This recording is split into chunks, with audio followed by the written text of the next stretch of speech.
Hello दोस्तों, स्वागत है आपका मेरे यूट्यूब चैनल में। तो आज की कहानी है एक आलसी लड़के की। एक बहुत ही भोला भाला सा आलसी लड़का था।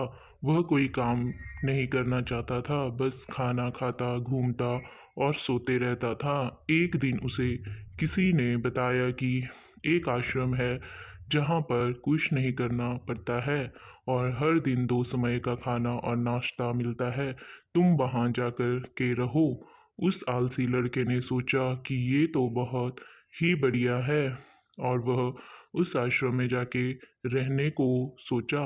और फिर वह भोला भाला आलसी लड़का अपना सारा सांसारिक जीवन छोड़कर उस आश्रम में जाकर रहने लगा। आश्रम में गुरुजी रहते थे। वह कुछ समय उसको प्रवचन देते हैं, वह आलसी लड़का सुनता था, बाकी समय आराम करता था और फिर भर पेट खाना खाकर सो जाता था। ऐसे ही उसने लड़के का दिन गुजरता गया। एक दिन उस आश्रम में कुछ भी नहीं बना, नाश्ते के समय नाश्ता नहीं मिला। उसने सोचा नाश्ता नहीं मिला, भोजन तो मिलेगा। अब भोजन के समय भी उसे भोजन नहीं मिला। लड़का दौड़ करके गुरुजी के पास गया और उसने पूछा कि आज भोजन क्यों नहीं बना। गुरुजी ने कहा, बेटा आज एकादशी है और जितने भी आश्रम के सदस्य हैं उनका उपवास है और तुम्हारा भी आज उपवास है। आज भोजन नहीं बनेगा। वह लड़का आलसी था और उसे भूख भी बहुत लगती थी। उसने गुरुजी से बोला कि मैं उपवास नहीं रखूंगा, मुझे भूख लगी है और मैं खाना खाऊंगा। गुरुजी ने बोला ठीक है, जाओ भंडारे में से सामान लेकर के आओ और आश्रम में नहीं बाहर ले जा कर के बना लो। लेकिन याद रखना, भोजन बनाने के बाद सबसे पहला भोग भगवान को लगाना है और फिर तुम प्रसाद पाना। वह लड़का बोला ठीक है और फिर अनाज लेकर नदी की ओर पहुंचा। भोजन पकाने के बाद तैयार हुआ। उसके बाद कहने लगा कि भगवान श्री राम पधारिए, भोग लगाइए। अब जब उसे लगा कि भगवान तो आ नहीं रहे हैं, तो फिर कहने लगा कि मुझे मालूम है आपको तो अच्छा खाना खाने की आदत है, मैं बना नहीं पाया और मुझे अच्छा भोजन बनाने भी नहीं आता है, लेकिन जो भी रखा रूखा सूखा बना है आकर खा लीजिए। भगवान श्री राम उसकी सरलता पर बहुत प्रसन्न हुए और उस लड़के को दर्शन दे दिए। उसने देखा कि भगवान श्री राम आए हुए हैं और उनके साथ में माता सीता भी आई हुई है, लेकिन लड़के ने सिर्फ 2 लोगों के लिए ही भोजन बनाया था, एक अपने लिए और दूसरा भगवान के लिए। और अब क्योंकि भगवान के साथ माता सीता भी आई हुई थी, तो उसने उस भोजन को माता सीता और भगवान के सामने ग्रहण करने के लिए रख दिया। भगवान श्री राम और माता सीता ने भोजन किया और उसके बाद जब वह जाने लगे तो यह भोला सा आदमी, आलसी सा लड़का बोला कि प्रभु आप आइए, दर्शन दीजिए, बहुत अच्छा लगा। मुझे खाने को कुछ नहीं मिला, कोई बात नहीं, लेकिन आपसे एक विनती है कि अगली बार जब आप आएंगे तो कितने लोग आएंगे ये बता दीजिए, ताकि मैं उतने लोगों का भोजन बनाकर रख सकूं। भगवान श्री राम मन ही मन मुस्कुराए और अंतर ध्यान हो गए। लड़का आश्रम गया।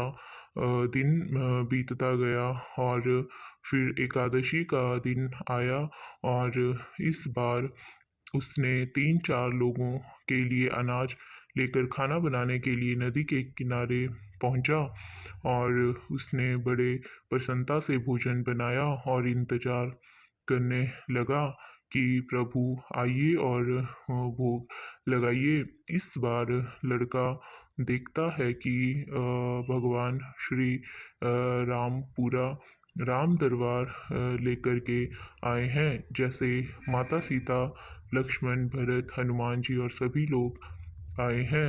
लड़के ने 3-4 लोगों का भोजन बनाया था और इस बार भी भोजन कम पड़ गया। लड़के ने निराश होकर भोजन को प्रभु के आगे रख दिया। उन्होंने भोजन किया और फिर चले गए। इस बार भी लड़का फिर से भूखा रह गया। अब लड़का फिर आश्रम गया। दिन बीतता गया और फिर एकादशी का दिन आया। इस बार गुरुजी ने से कहने लगा कि गुरुजी मुझे इस बार थोड़ा ज़्यादा अनाज चाहिए। गुरुजी सोचने लगे कि यह इतना सारा अनाज का करता क्या है। कहीं इसे बेचता तो नहीं है। फिर उन्होंने कहा कि ठीक है, भूख से परेशान रहता है। लड़के ने कहा कि नहीं गुरुजी, मैं भूख से परेशान नहीं रहता हूँ। प्रभु के साथ बहुत लोग आते हैं, उनको भी तो भोजन करना पड़ता है। गुरुजी को लगा कि लड़का पागल हो गया है, लेकिन गुरुजी ने सोचा कि चलो एक बार चलकर देखते हैं कि लड़का इस अनाज का करता क्या है। वह भोला सा लड़का अनाज लेकर के नदी के किनारे पहुंचा और इस बार भोजन बनाया नहीं। उसने सोचा कि प्रभु हर बार ज़्यादा लोगों को लेकर के आते हैं, इस बार वह जितने भी आएंगे खुद बनाकर के भोग लगा लेंगे। और फिर प्रेम से प्रभु को बुलाने लगा। गुरुजी ये सब छुप कर देख रहे थे कि ये भोजन तो बनाया नहीं और प्रभु को बुला रहा है।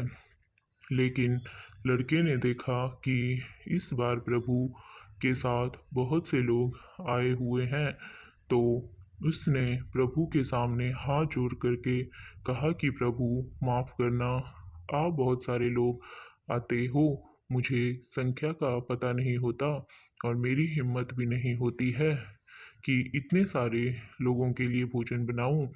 आप स्वयं आइए, बनाइए, खाइए और भोग लगाइए। प्रभु मुस्कुराते हैं और अपने साथ आए सभी लोगों के साथ मिलकर भोजन बनाते हैं। गुरुजी ये सब छुप कर देखते हैं और फिर लड़के के पास आकर के कहते हैं कि तुम ये क्या कर रहे हो।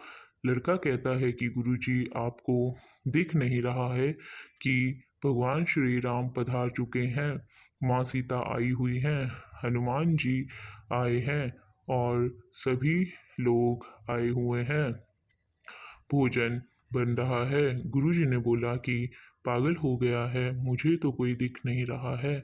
लड़का गुस्सा हो गया और बोला, प्रभु आप ये क्या कर रहे हो? एक तो मुझे भूखा रखा है और गुरुजी को दर्शन नहीं दे रहे हो, जो मुझे पागल समझ रहे हैं। कृपया करके गुरुजी को दिख जाओ। भगवान बोले, नहीं, मैं इन्हें नहीं दिख सकता। लड़का बोला, क्यों नहीं दिख सकते? मेरे गुरुजी तो बहुत महान हैं, बहुत बड़े ज्ञानी और ज्ञाता हैं। भगवान बोले, हाँ, ज्ञानी और ज्ञाता होंगे, लेकिन तुम्हारी तरह सरल नहीं है। जो सरलता तुम में है वो तुम्हारे गुरुजी में नहीं है। लड़के ने ये बात गुरुजी से कह दी। भगवान श्री राम कह रहे हैं कि आप में सरलता नहीं है, आप मेरी तरह सरल नहीं हैं, इसलिए आपको नहीं दिख सकते। गुरुजी की आंखें नम हो गई और रोने लगे और बोले कि बिल्कुल सही कहा, मेरे अंदर तुम्हारे जितना सरलता नहीं है।